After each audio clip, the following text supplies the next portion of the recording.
Hello, hello. Llegué yo, mis amadas, y empezamos con este relito en negro tan sencillo y bello.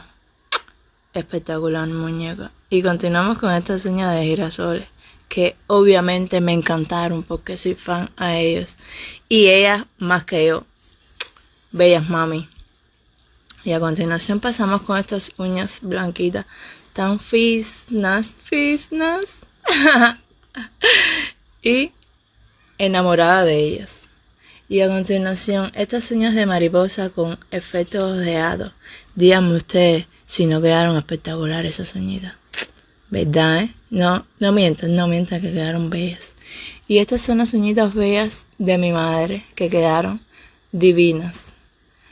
Amando esas uñas, mamá. I love you, ma. Y por último, pasamos con este diseño de ojo de gato.